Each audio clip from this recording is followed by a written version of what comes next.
কি এই মাস নিয়ে 2 মাসের আমাদের প্রত্যেক মাসে এই কাহিনী করে টাকা নিতে হয় স্যার। আমরা প্রত্যেক মাসেই রাস্তায় নামি, তারপরে আমাদেরকে একটা ডিসিশন, প্রত্যেক মাসেই আমাদেরকে নিয়ে এই কাহিনী ঠিক মতো বেতন দেয় না, কিছু না।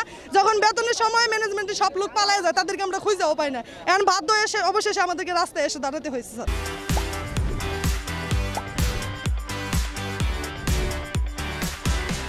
বকেয়া পরিশোধ না করে মনে করেন যে ম্যানেজমেন্টের লোক পালিয়ে গেছে। আর আমরা যখন ম্যানেজমেন্টের লোকের সাথে কথা বলতে যাই, ওনারা বলে ওনারা ঈদের ছুটিতে বাড়িতে চলে গেছে। আমাদের স্যালারি না দিয়ে ওনারা ঈদের ছুটিতে বাড়িতে চলে গেছে।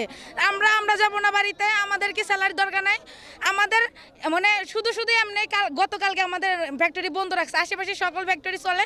ওনারা মানে ছুটির ইয়েতে লেখা দিচ্ছে নাকি ওনারা সার্বিক পরিস্থিতি, দেশের সার্বিক পরিস্থিতির কারণে ফ্যাক্টরি বন্ধ রাখছে। আদৌ কোনো সকল ফ্যাক্টরি চলে, আমাদের ফ্যাক্টরি কেন বন্ধ? যানবাহনগুলা আছে, এইগুলা তারা যদি ক্ষতি সাধন না করে নিরপেক্ষভাবে যদি তারা আন্দোলন করে, আমাদের সমস্যা নেই। কিন্তু আমরা যারা গাড়ি চালক আছি বা সাধারণ যাত্রী আছে, তাদের একটা দুর্ভোগ। আসলে এই দুর্ভোগটা কাটানোর জন্য আমরা চাই যে কোনো সহিংসতা যেমন না হয়। গার্মেন্টস মালিকদের দৃষ্টি আকর্ষণ করছি, এই মাহে রমজান মাসে আপনারা সবাই তাদের পাওনা দাওনা যা আছে পরিশোধ করে দেন।